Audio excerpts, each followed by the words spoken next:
हर अपराध के पीछे एक वजह होती है, फायदा, धोखा, दुश्मनी या फिर जलन। लेकिन इस बूढ़ी औरत को मारने के पीछे क्या वजह थी? फायदा तो नहीं हो सकता था क्योंकि ये बात बहुत साफ थी कि इस औरत के पास कोई पैसे नहीं थे। तो क्या किसी ने अपनी दुश्मनी निकाली थी या फिर जलन? नमस्कार, मैं senior inspector Rajesh Jadhav crime petrol Dastak के आज के इस भाग में आप सबका स्वागत करता हूँ। पिछले साल जब मैं कांदिवली पुलिस स्टेशन में पोस्टेड था तब मेरे सामने 2 ऐसे केसेस आए थे जो बहुत अजीब और उलझे हुए थे। ये सारा सिलसिला शुरू हुआ सावित्री की मौत के 5 दिन पहले।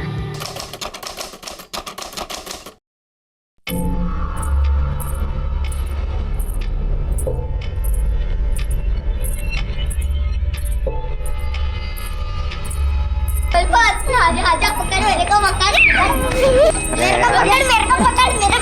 गणपत काका, अरे गणपत काका। अरे काका नहीं काकी, पायल क्या मस्त वाजते ना, छन छन।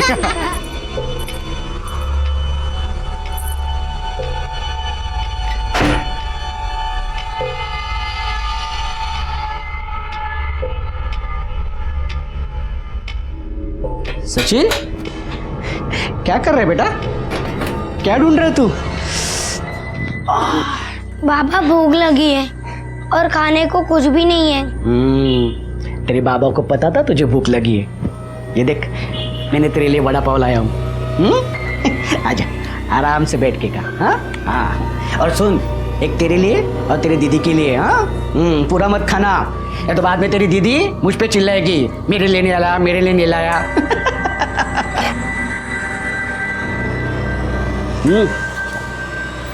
कहाँ है तेरी दीदी?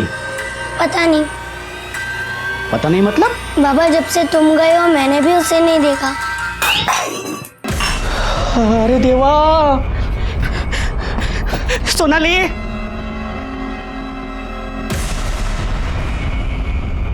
शांता, मेरे सोनाली को देखा है तूने? अरे नहीं रे बाबा, मैंने तो उसको कल से नहीं देखा। मेरे को लगा कि वो घर में ही होगी। अरे देवा, मैं कहाँ ढूंढूंगा मैं उसको? कहाँ चली गई है मेरी सोनाली? अरे सोनाली, अरे अरे ए बाबा, ए पोरा पोरा गणपत, तू टेंशन न को ले रे। तू घर को जा, घर को जा। कल सुबह हम लोग जाएंगे उसको ढूंढने को। हाँ, जा बाबा, जा रे पोरा, जा। बेचारी बहुत दर्द में, इतनी छोटी सी उम्र में इतना कष्ट। अरे देवा, क्या हुआ होगा मेरे बच्चे को? बाबा, बाबा, मेरे बच्चे का पता लगाइए। हर प्रश्न का निवारण इतने आसानी से नहीं होता। उसके लिए प्रभु की सेवा करनी पड़ती है, उनकी पूजा करनी पड़ेगी। तो कीजिए ना पूजा, लेकिन कुछ भी करके मेरे बच्चे का पता लगाइए। प्रभु की पूजा विधि का खर्च 5,000 आएगा। 5,000?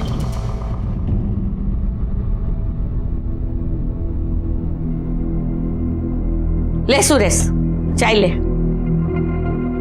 अरे चाय ले सुरेश, सारा दिन मोबाइल में घुसा रहता है। अरे आजू बाजू का भी थोड़ा ख्याल रखा कर। अरे मेरे खबर रखने से कुछ बदल जाएगा क्या? ले ले। ये लोग का रोज का मचमच है। अरे गणपत, वो अपने पड़ोस में रहता है। वो गणपत की मुलगी सोनाली 2 दिन से गायब है। अच्छा, क्या तू भी दुनिया भर का मचमच लेके पालती है? अरे तुझे तो कुछ कहना ही बेकार है, किसी बात का फर्क नहीं पड़ता इससे।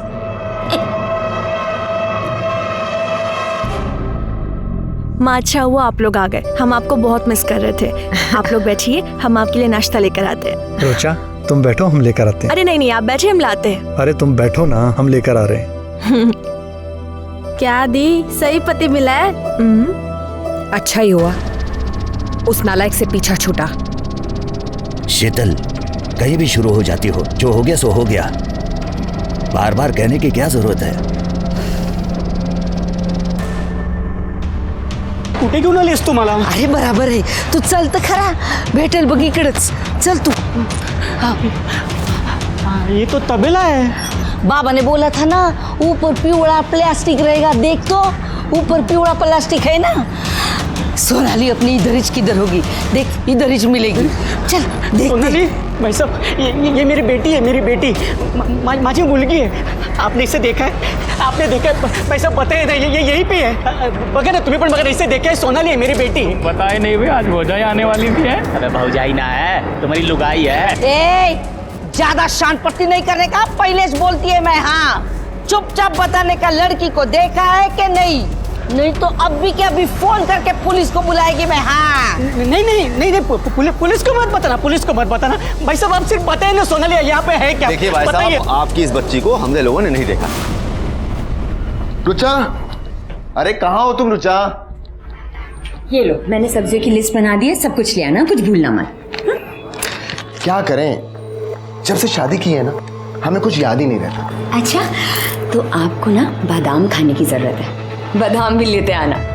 हमें बादाम की जरूरत नहीं है, हमें एक किस की जरूरत है। दूंगी ना, जाओ, मुझे सब्जी बनानी लेट हो रहा है। नहीं, अरे एक किस तो दो। जाओ।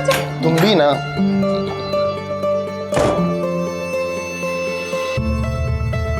अरे थैला तो यहीं भूल गए। सुनो दीदी, मुझे आपसे बहुत ज़रूरी बात करनी है। हाँ, इधर आओ दी। क्या? दी, कल दी जब हम पढ़ रहे थे ना, तो किसी ने कुछ मैसेजेस भेजे थे हमें। ये देखो।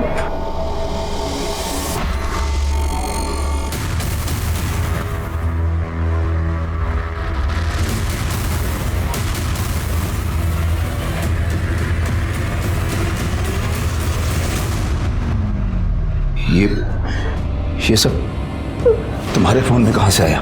पापा, ये वीडियोस वायरल हो चुके हैं। हम यही बात कल रुचा दी को बताने भी गए थे। यहाँ लोकेलिटी में भी हमारे सारे दोस्तों को ये वीडियोस और फोटोज मिले हैं। कल से फोन आ रहा है। हमने तो तंग आकर अपना मोबाइल भी बंद कर दिया था। ये सब मतलब किसने किया ये सब? पापा, दी कह रही थी कि शायद विवेक ने किया ये सब कुछ। आज भी वो लड़का मेरी बेटी की जिंदगी बर्बाद करने में तुला हुआ है। अगर उसके ससुराल वालों को पता चला ना, तो राम जाने क्या होगा। कुछ नहीं होगा मम्मा, कुछ नहीं होगा। वो तुम्हारा वो बाबा है ना, एकदम ढोंगी निकला। अरे बाबा, नसीब की बात होती है। वही बाबा ने मेरा काम झट से कर दिया था।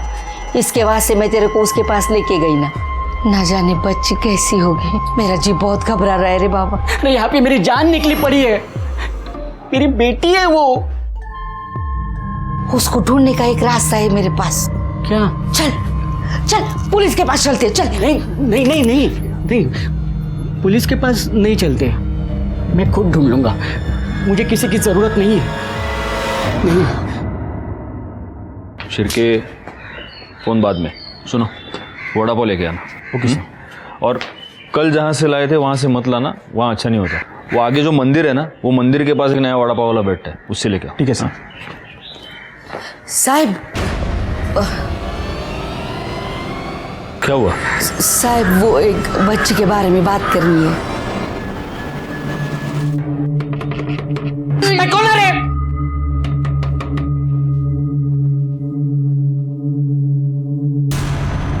गणपत पाटिल जी साहब, लेकिन क्या हुआ? आपको बड़े सामने पुलिस स्टेशन में बुलाया है।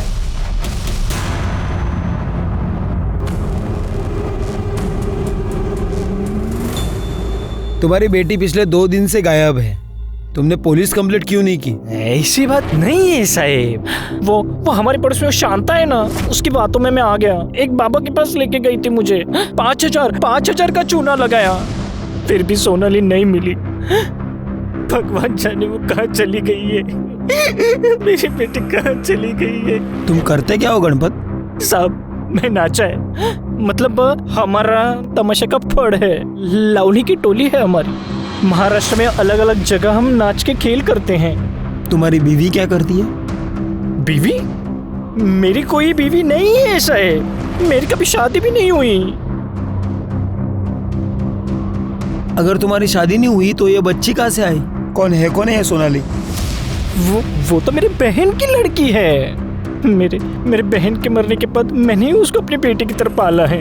तुम्हारे पास सोनाली की कोई फोटो है? साहिब है। हाँ ये देखो साहिब, ये मेरी सोनाली है साहिब। गायकवाड़, ये फोटो ले लो। माझ्या मुलीला शोधा साहेब, मेरी बच्ची को ढूंढो साहेब, मुझे बहुत डर लग रहा है साहेब। आम्ही पूर्ण प्रयत्न करू और जैसे कुछ पता चलता है हम तुम्हें इन्फॉर्म कर देंगे।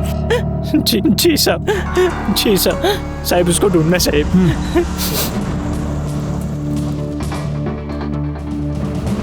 गायकवाड़, ये जिस बस्ती में रहता है और इसकी ये जो तमाशा की टोली है, वहाँ पर जरा उसके बारे में पूछताछ करना। इसके मोबाइल लोकेशन और कॉल डिटेल्स भी निकालो। और हाँ, इस इलाके में कोई बच्चे किडनैप करने वाली टोली एक्टिवेट हुई है क्या, ये भी पता करो।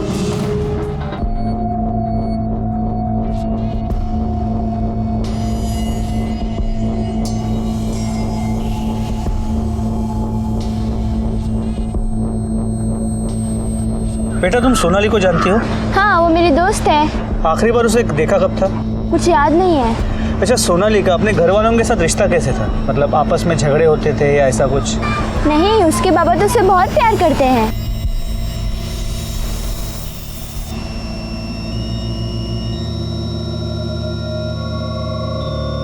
क्या हुआ बेटा, तुम इन बच्चों के साथ खेल क्यों नहीं रहे? नमस्कार साहब। साहब ये प्रतीक ऐसा ही है, ज़्यादा किसी से बात नहीं करता। आप? मैं बाबा हूँ साहब। ठीक है, अगर सोनाली के बारे में कोई भी इंफॉर्मेशन मिलती है तो पुलिस को इन्फॉर्म कीजिएगा। हो साहब। गणपत की बेटी, उसकी तो शादी ही नहीं हुई। सोनाली उसकी बहन की बेटी है। उसका तो कोई परिवार ही नहीं है, फिर बहन बेटी कहाँ से आए? झूठ क्यों बोला? हाँ, सोनाली को उठा के लाया था ना तू? नहीं। और ये सचिन, इसे भी उठा के लेके आया ना? हाँ? नहीं साहब, मैं उठा के नहीं लेके आया उनको।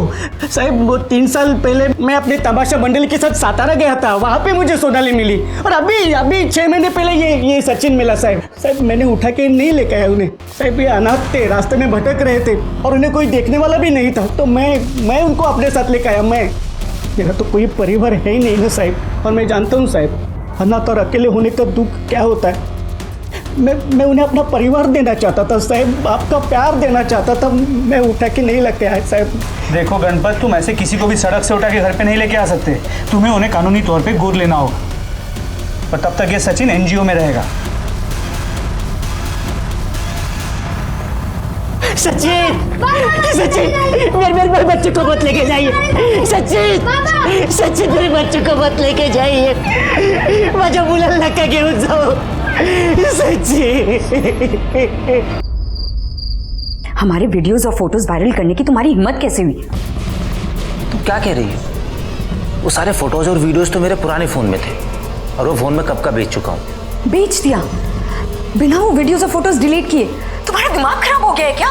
देखो मैंने कुछ नहीं किया है, और तुम बेकार में मेरे को परेशान मत करो यार। एक बात ना कान खोलकर सुन लो, अगर ये वीडियोस और फोटोज हमारे पति या ससुराल वालों ने देख लिया ना, तो हम बर्बाद हो जाएंगे। और अगर ऐसा हुआ ना, तो हम तुम्हें भी कहीं का नहीं छोड़ेंगे। वो सारी वीडियोस और फोटोज तुम्हारी बीवी को भेज देंगे और पुलिस वालों को भी दे देंगे। हेलो,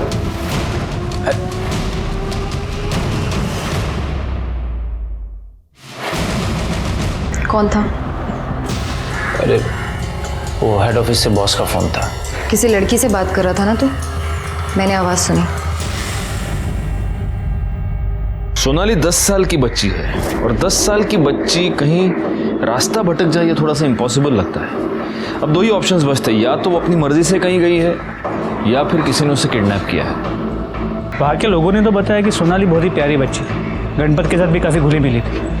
तो ऐसे में घर छोड़ के भाग के जाना मुझे नहीं लगता। तब तो एक ही ऑप्शन बचता है, सोनाली को किसी ने किडनैप किया है। पर किसने? क्योंकि गणपत को अभी तक कोई रैंसम कॉल नहीं आया, किसी ने उससे पैसे नहीं मांगे। या तो किसी की गणपत के साथ कोई पुरानी दुश्मनी है,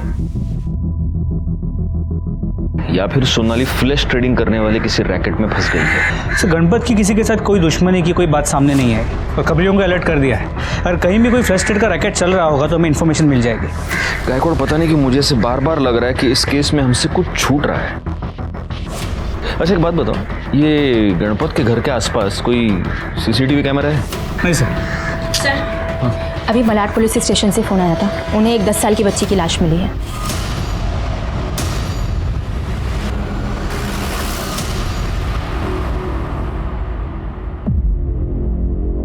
सर मैं PSI मोहल्ले मालाड पुलिस स्टेशन से, इसी बच्ची की लाश हमें मिली थी।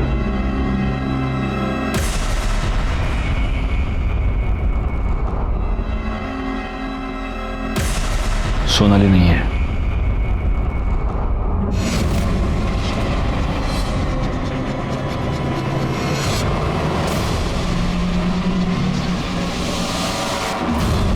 तुम सुबह 7 बजे यहाँ जाना, मुझे उस दुकान पे जाना जहाँ पे मैंने मोबाइल बेचा था।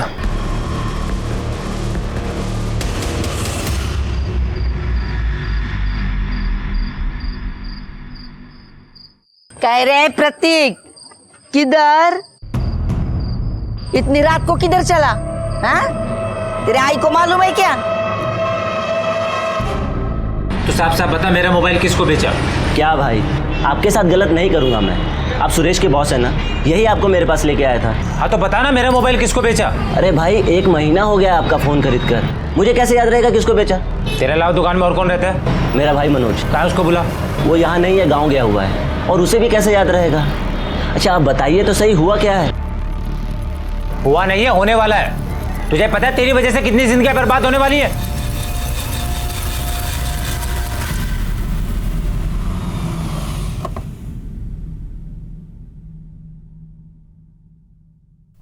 यार मजा आ रहा है यार, अपने को भी मिल जाए तो मजा आ जाए।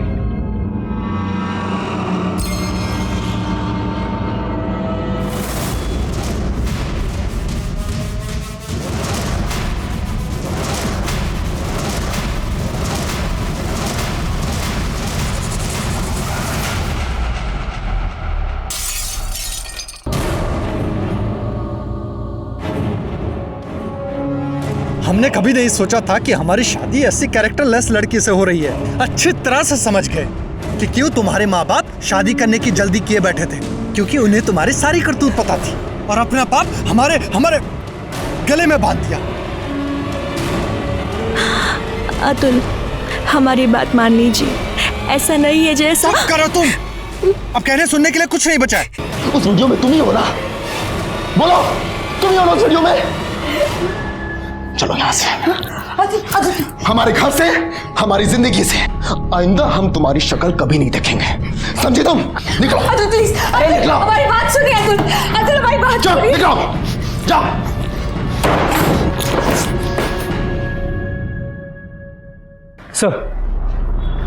सर अभी अभी इन्फॉर्मेशन मिली है कि बॉर्डर पुलिस ने एक ट्रक पकड़ा है जिसमें जवान लड़कियां और बच्चियां थी। इन्हें महाराष्ट्र से नेपाल भेजा जा रहा था।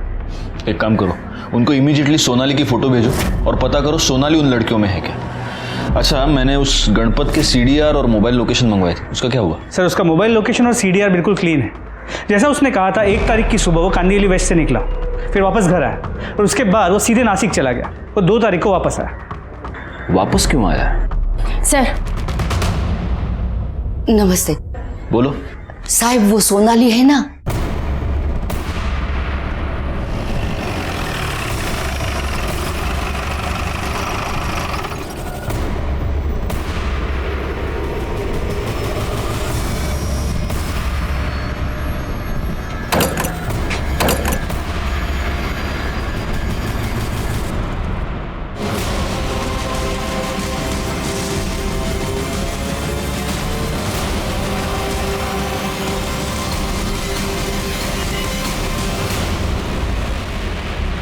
पूरे घर को अच्छे से चेक करो।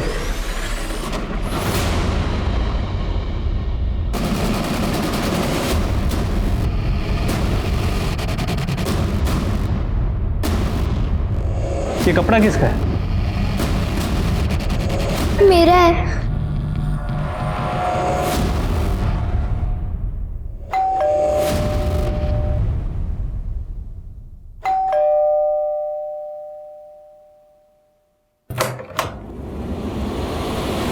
रुचा? रुचा? रो क्यों रही है? रुचा बोल। बैग। रुचा, दीदी, दीदी दरवाजा खोलो। हम इस कभी नहीं विवेक को छोड़ेंगे नहीं, सब कुछ उसी का किया धरा है। मुझे अपने घर जाना है, प्लीज अंकल, मुझे अपने घर जाना है। हाँ बेटा, तुम्हें अपने घर भेजेंगे। हाँ, मेरी बच्ची कहाँ है? मेरी बच्ची, मेरी बेटी कहाँ है? सोनाली, सोनाली मेरी बच्ची कहाँ थी तू? अरे देवा, तुझे कुछ हुआ तो नहीं ना? मेरी बच्ची। हो गया नाटक, तमाशा, गण गवळण हो गया। गायकवाड घेऊन या।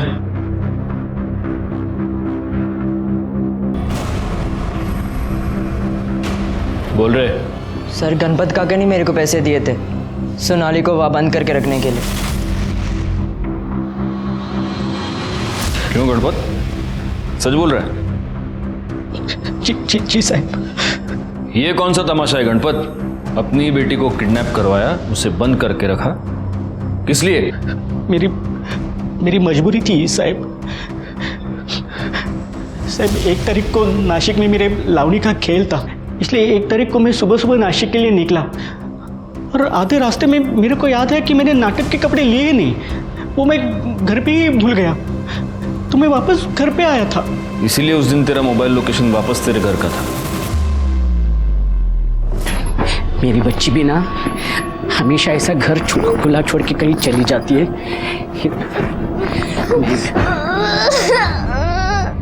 सोनाली, ले बेटा, ये क्या हुआ? काय झालं हे? तू पडलीस का कुठे? उठ सावकाश बेटा, सावकाश, आराम से, आहिस्ता। अच्छा बेटा, ये क्या हुआ ये सब? हाँ, तू गिर गई क्या किधर? हाँ? नहीं बाबा, मैं सो रही थी, फिर अचानक से किसी ने मेरे मुंह में गीला कपड़ा बांध दिया। बहुत बास आ रही थी उस गीले कपड़े में से। उसके बाद मुझे नींद आ गई। उसके बाद मैं जब उठी तो पेट में बहुत दर्द हो रहा था और मैं खून निकल के आ गया। क्या?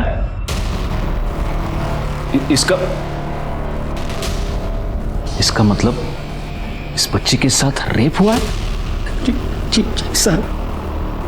तो फिर तुम पुलिस स्टेशन क्यों नहीं आए? मैं बहुत घबरा गया था साहब। ये दोनों बच्चे मेरे नहीं है साहब। मेरे को लगा कि आपको अगर पता चल जाएगा तो आप मेरे दोनों बच्चों को मेरे से अलग कर देंगे साहब। तो मेरे को ऐसा भी लगा कि शायद आपको ऐसा लगेगा कि मैंने ही सोनाली के साथ कुछ गलत किया है, और मैं चाहता था साहब कि सोनाली के साथ जो भी हुआ है वो किसी को पता ना चले साहब। तो ऐसे कितने दिनों तक बंद करके रखने वाले थे उसे? कुछ ही दिन साहब। बाद में मैं उसको लेके आने वाला था घर पे और फिर बताने वाला था कि सोनाली मिल गई साहब। फिर उसकी ये बलात्कार की बात किसी को पता नहीं चलती ना साहब। नहीं, तू झूठ बोल रहा है, ड्रामा कर रहा है। सच ये है कि इसके साथ जो भी हुआ है वो तूने ही किया है। नहीं। और उसको छुपाने के लिए तूने ये सब नाटक रचा, उसे किडनैप किया, उसे बंद करवाया। साहब माझ्यावर विश्वास ठेवा साहब, मैंने कुछ भी गलत नहीं किया है साहब। ये मेरी बेटी है साहब। क्या करूं मैं गणपत? मैं रोज तुम जैसे घटिया लोग देखता हूं जो ना माँ देखते हैं, ना बेटी, ना बहन। जब उनके अंदर का हैवान जाग जाता है उन्हें कुछ नहीं दिखाई देता। साहब मेरे पे यकीन कीजिए साहब। बाबा ने कुछ नहीं किया। ये कंफर्म करने का तरीका है हमारे पास। तुम्हारा डीएनए टेस्ट किया जाएगा, सिर्फ तभी मैं तुम्हारी इस पूरी कहानी पर यकीन करूंगा। और तब तक अगर तुमने भागने की कोशिश की तो तुम जहां भी जाओगे वहां से तुम्हें पकड़ कर ले आऊंगा और अंदर ठूंस के मारूंगा, समझे? मात्रे मैडम, लड़की को मेडिकल एग्जामिनेशन के लिए ले जाओ और वहां से एनजीओ। नहीं जाने दो उसको। साहब सोनाली साहब, मेरे बेटे को तो आपने छीन लिया, मेरी बेटी को भी आप छीन रहे हैं साहब। सोनाली।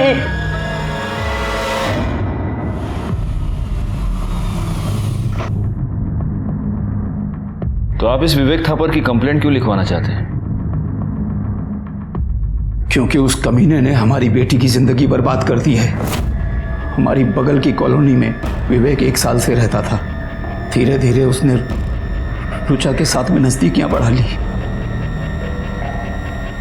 वो दोनों एक दूसरे से प्यार करने लगे। बात चारों तरफ फैल गई, हमारे कानों तक भी बात आई। हम पढ़े लिखे लोग हैं सर। हमने सोचा कि रुचा अगर उस लड़के से प्यार करती है तो हमें शादी कराने में कोई दिक्कत नहीं होनी चाहिए। इसीलिए हमने विवेक से शादी की बात की तो वो टाल मटोल करने लगा। फिर हमें पता चला कि दिल्ली में किसी लड़की के साथ पहले से ही उसकी शादी तय हो चुकी है। विवेक, तुम हमारी बेटी को धोखा दे रहे हो। अंकल, मैं रुचा से सच्चा प्यार करता हूँ। हाँ तो फिर जो मंगनी हुई है उसे तोड़ दो और हमारी बेटी से शादी कर लो। अंकल, मैं ऐसा नहीं कर सकता, माँ पापा का दिल दुखेगा। तो हमारी रुचा का क्या?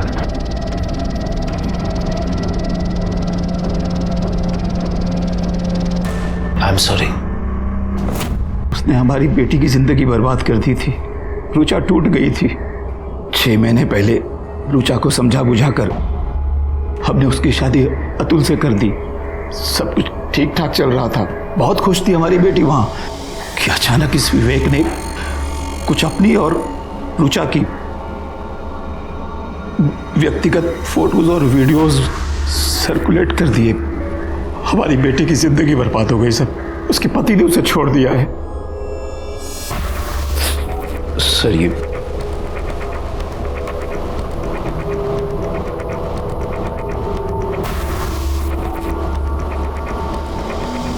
शादी तो मेरी भी बर्बाद हुई है सर। क्या है ये सब कुछ? तुम इतने टाइम से मुझे धोखा दे रहे थे। रुचा के साथ मेरा अफेयर था, लेकिन हमारी शादी से पहले। और ये फोटोज और वीडियो जितने भी है ना, सब मेरे पुराने फोन में थे। मुझे सच में नहीं पता कि ये वायरल कैसे हो गए। देखो, तुम मेरी बात तो समझो। Shut up. तुम नहीं समझोगी तो कौन समझेगा यार। हेलो माँ, मैं कल की फ्लाइट से दिल्ली आ रही हूँ। मैं फोटोज और वीडियो कैसे वायरल कर सकता हूँ? मैंने कुछ नहीं किया सर। मेरा फ़ोन टूट गया था। मैंने अपने ड्राइवर सुरेश को अपना फ़ोन दिया उसे बेचने के लिए। मैंने नया फ़ोन ले लिया। ये सब कुछ उस पुराने फ़ोन में था। और ये कैसे वायरल हो गया सर, मुझे नहीं पता। फ़ोन बेचने के लिए कब दिया था? 1 महीना पहले। और किसको बेचा था? सर, मेरे ड्राइवर सुरेश ने उसे किसी प्रकाश नाम के बंदे को बेचा था जिसकी मोबाइल की दुकान है। मैं उसके पास पूछने भी गया, लेकिन उसने बोला मुझे कुछ याद नहीं है। साहब, वो जो गाड़ी में बैठा है ना साहब, हाँ, वो आपसे मिलना चाहता है। ठीक है।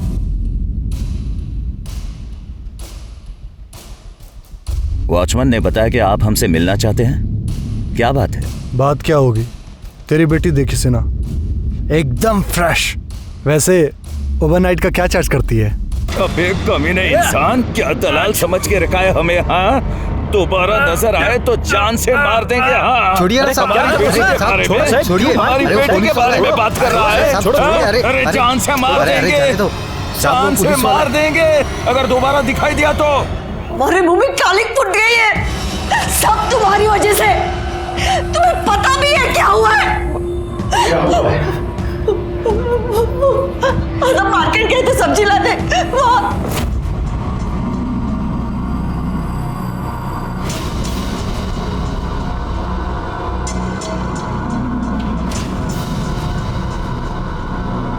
ये कैसा दिया? ये क्या बदतमीजी है भैया? अब भैया तो मत बोलो। क्या मतलब है तुम्हारा? तेरी बेटी से ज्यादा गर्मी तो तुझमें है। जाने किस पापों की सजा दे रहा है भगवान।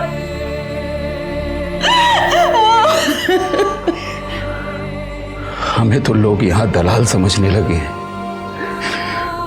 एक आदमी हमारी ही बेटी के सौदे की बात कर रहा था हमसे। पापा, मम्मी, ये देखिए।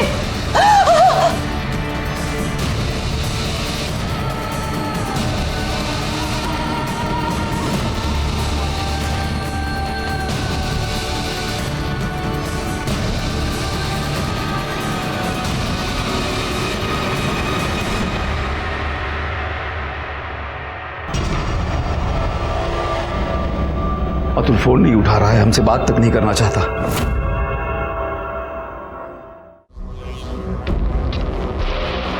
हमने कभी नहीं सोचा था कि हमारी शादी ऐसी करेक्टरलेस लड़की से हो रही है। अच्छी तरह से समझ गए कि क्यों तुम्हारे माँ बाप शादी करने की जल्दी किए बैठे थे, क्योंकि उन्हें तुम्हारी सारी करतूत पता थी और अपना बाप हमारे गले में बांध दिया। पापा, आदित्य ने मैसेज किया है, उसने शादी तोड़ दी है। पापा हमारे साथ ये क्या क्या हो रहा है?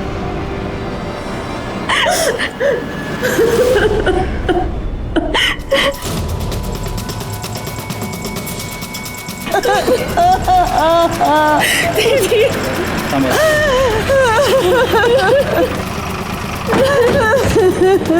पीछे हो जाइए। चलो आगे।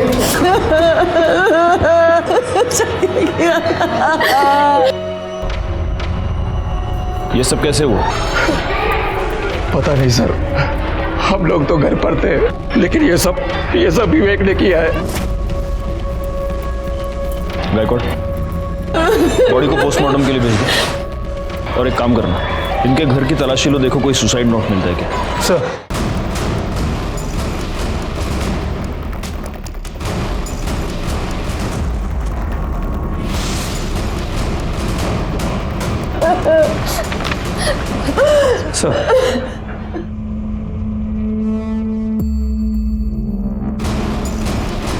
रुचा ने ये सुसाइड नोट छोड़ा है। माँ पापा, हमें माफ कर दीजिए, हमारी वजह से सब कुछ उजड़ गया। हमने कभी नहीं सोचा था कि आप दोनों और रितिका को इतनी तकलीफ पहुंचेगी। शायद हमारे जाने के बाद आपकी परेशानी थोड़ी कम हो जाएगी। जिस किसी ने भी हमारी फोटो और वीडियो सर्कुलेट की थी, हम उसी की वजह से अपनी जान दे रहे हैं। उसे सजा जरूर दिलवाइए। आपकी रुचा। सुसाइड नोट की हैंडराइटिंग को हमने रुचा की हैंडराइटिंग से मैच करके देखा और इससे यह साबित हो गया कि रुचा ने वाकई में सुसाइड किया था। लेकिन मेरे ओपिनियन में यह सुसाइड नहीं बल्कि एक इनडायरेक्ट मर्डर था और इसके जिम्मेदार वो लोग थे, वो मानसिक रोगी थे जिन्होंने एक लड़की की इंटीमेट तस्वीरें और उसके वीडियोस को वायरल कर दिया था। मैंने इन अपराधियों को सजा देने की ठान ली, लेकिन बहुत पिटाई के बाद भी मोबाइल शॉप का ओनर प्रकाश हमें यह नहीं बता रहा था कि उसने वो मोबाइल आखिर किसे बेचा। ऐसे में उस मोबाइल के IMEI नंबर से हमें उस मोबाइल के नए खरीदार के बारे में पता चल गया। साहब बता दो, छोड़ दो साहब, साहब मैंने कुछ नहीं किया साहब, कुछ नहीं किया साहब, कुछ नहीं किया साहब मैंने। किसी को बेचा था ना तूने मोबाइल? हाँ हाँ साहब।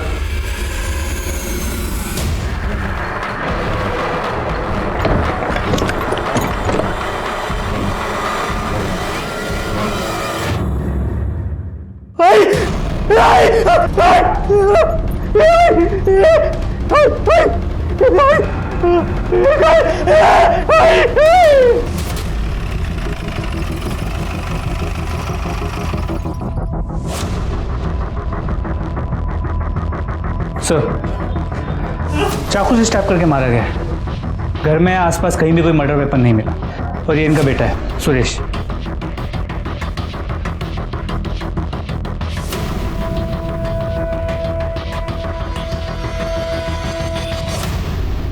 सुरेश, तुम्हारी माँ की लाश को सबसे पहले देखा किसने? मैंने कल आधी रात जब मैं घर पे आया तो देखा आई के साथ, पता नहीं किसने ये। कल रात? लेकिन फोन तो हमें थोड़ी देर पहले ही आया। रात को फोन क्यों नहीं किया? मैं अपनी सुध में ही नहीं था साहब, मैं सारी रात आई के साथ था।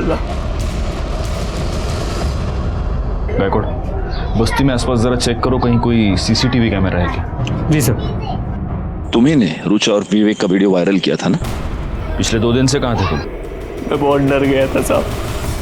मैंने प्रकाश से वो फोन सस्ते में खरीद लिया था साहब। मुझे उसमें विवेक साहब और रुचा मैडम के वीडियोस और फोटो भी लेते साहब। डिलीट नहीं किया तो ऐसे ही मस्ती मजाक में अपने दोस्त महेश और दत्ता को सेंड कर दिया। लोगों ने वो वायरल कर दिए साहब। उन दोनों का नंबर दो। सुरेश की मां सावित्री का किसी ने बेरहमी से खून कर दिया था। अब सवाल यह था कि सावित्री के साथ किसी की क्या दुश्मनी हो सकती थी? कहीं ऐसा तो नहीं था कि यह खून सुरेश की वजह से हुआ था, क्योंकि सुरेश ने ही विवेक और रुचा दोनों के फोटोज और वीडियोस वायरल किए थे, जिसकी वजह से इन दोनों का घर टूट गया था और रुचा ने तो अपनी जान दे दी थी। तो क्या इन 2 परिवारों में से किसी ने सुरेश की मां का मर्डर किया था? हमारे हाथ 2 सीसीटीवी फुटेज लगे जिससे ये केस साफ होता हुआ नजर आया। ये देखिए सर, सावित्री के घर के पास की सीसीटीवी फुटेज। एक सिक्योरिटी वाला ठीक 11:15 बजे उसके घर की तरफ जाता हुआ दिख रहा है। और सर ये देखिए 11:35 पर ये वापस भी आ गया। पोस्टमार्टम रिपोर्ट के मुताबिक सावित्री की मौत 11:30 से 12:30 के बीच हुई है। ये बात सही है, लेकिन तुम्हें सिक्योरिटी वाले पर क्यों शक है? इस फुटेज की वजह से सर, ये सुनील के बिल्डिंग की सीसीटीवी फुटेज है उसी वक्त की जब सावित्री का मर्डर हुआ। इसमें सुनील अपने वॉचमैन रामविलास से बात कर रहे हैं और इसने भी सेम वैसी यूनिफॉर्म पहनी है जैसे उसने पहनी थी। सर, सुनील के कॉल रिकॉर्ड के अकॉर्डिंग इसने अपने वॉचमैन रामविलास को 2 बार फ़ोन किया था। हमने रामविलास के फ़ोन डिटेल्स और लोकेशन डिटेल्स भी निकलवाए हैं। और इसमें सबसे ज़्यादा हैरान करने वाली बात यह है सर कि रामविलास का फ़ोन का लोकेशन सावित्री के घर के पास ही था उसी रात 11:30 बजे।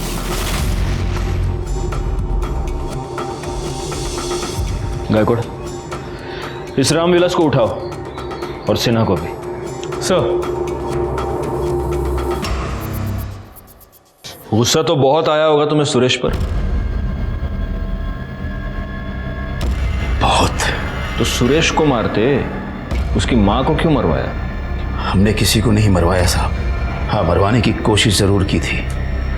जब हमें पता लगा कि यह सब कुछ उस सुरेश का किया धरा है, हमने रामविलास को पैसे दिए और कहा कि मार दो उसे।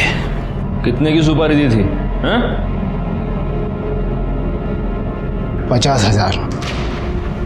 और उसके बाद रात 11:30 बजे हम सुरेश को मारने उसके घर पहुंचे तो वहां पर पहले से ही बुढ़िया मरी पड़ी थी।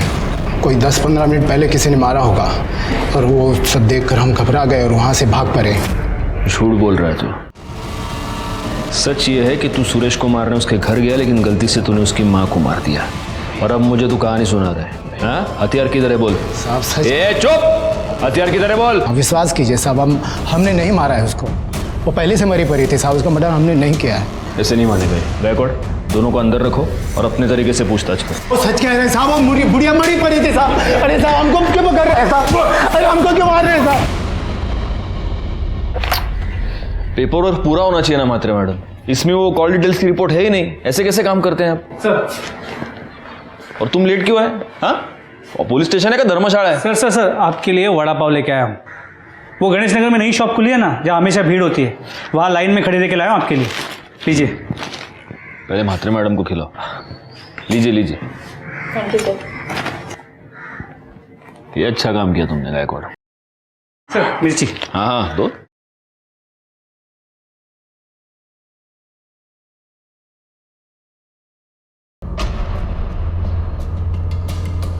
क्या हुआ सर, मज़ा नहीं आया? गायकवाड़, हमसे कुछ छूट रहा है। क्या? एक काम करो, तुम वो गणेश नगर वाली सीसीटीवी फुटेज ले आओ जाओ। सर। रामविलास की ड्यूटी 8 बजे खत्म हुई और उसके बाद वो घर गया। उसके बाद 11:30 बजे वो वापस आया सुरेश को मारने के लिए। लेकिन रामविलास का घर गणेश नगर की दूसरी तरफ है, तो इस सीसीटीवी फुटेज में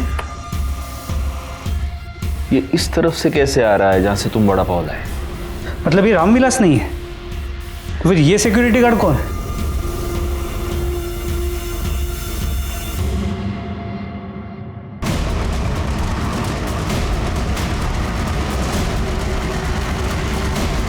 ये है हमारा असली खून।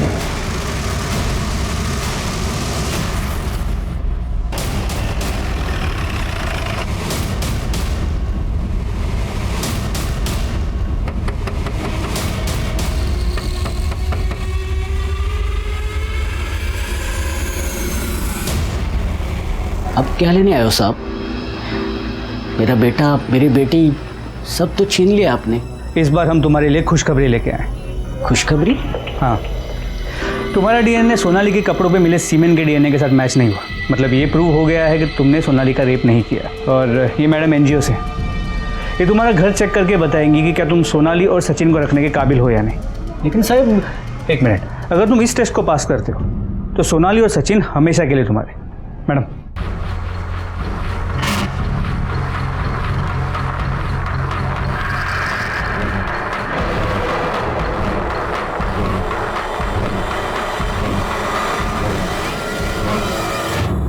सर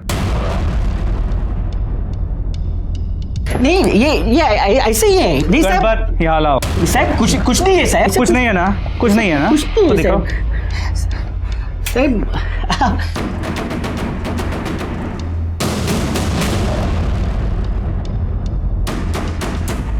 बहुत मेहनत की है ना इसे साफ करने की।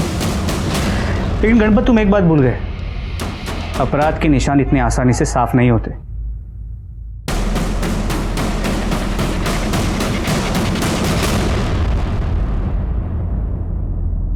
एक पांव में पायल।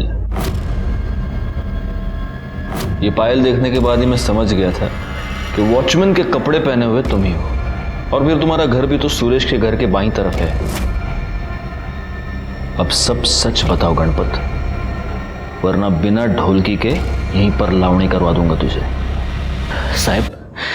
साहब उस दिन आपने सोनाली को मिलने के लिए कहा था ना, तभी मैं उसे मिलने एनजीओ गया था। सोनाली।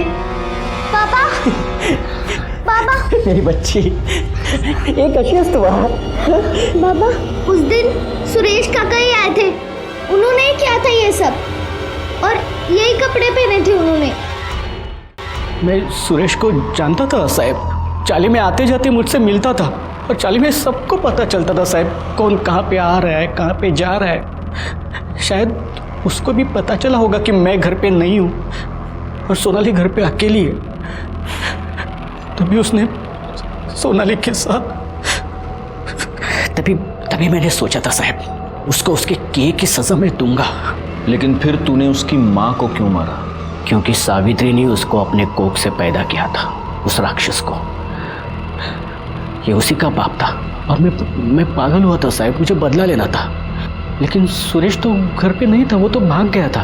तो मैंने सोचा कि जैसे उसने मेरे अपने को दर्द दिया, मैं भी उसके अपनों को दर्द दूंगा, जिससे वो सबसे ज़्यादा प्यार करता है। मैंने वॉचमैन के कपड़े भाड़े पे ले लिए, और मुझे पता था साहब कि वहाँ पे कैमरा है, तो मैंने अपना चेहरा भी ढक लिया। तुम्हारा सारा गुस्सा, सारा दर्द मैं समझ सकता हूँ गणपत, लेकिन तुम्हें हमारे पास आना चाहिए था, पुलिस को इन्फॉर्म करना चाहिए था। कानून अपने हाथ में लेने की क्या जरूरत थी? जिन बच्चों के लिए तुमने ये सब किया, उन बच्चों से अब ना तो तुम कभी मिल पाओगे, ना तुम उन्हें वो भविष्य दे पाओगे जो तुमने उनके लिए सोचा था। गणपत को सावित्री के मर्डर के जुर्म के लिए सजा हुई। सोनाली के कपड़ों पर मिले सीमेंट से हमने सुरेश का डीएनए मैच करके देखा, वो मैच हुआ और सुरेश ने अपना गुनाह कबूल कर लिया। साथ ही साथ हमने सुरेश के उन दो दोस्तों को भी गिरफ्तार किया जिन्होंने रुचा और विवेक के फोटोज और वीडियोज वायरल किए थे। किसी की एक गलती किसी और की जिंदगी बर्बाद कर सकती है। आज हर एक के मोबाइल में कैमरा है और हर एक इंटरनेट से जुड़ा हुआ है। ऐसे में इस तरह के वीडियोज या फोटोज निकालना युवा जोड़ों के लिए आम बात है, लेकिन ये गलत है, क्योंकि आपकी एक छोटी सी चूक ना सिर्फ किसी को बदनाम कर सकती है, बल्कि ऐसा मसला पैदा कर सकती है जो आगे जाकर बहुत ही भयानक रूप ले ले। इसीलिए ऐसी गलती कभी ना करें। इसी के साथ मैं सीनियर इंस्पेक्टर राजेश यादव आपसे विदा लेता हूं। दोबारा मिलूंगा, तब तक सतर्क रहिए और देखते रहिए क्राइम पेट्रोल दस्तक, क्योंकि मकसद बताना नहीं, बचाना है। जय हिंद।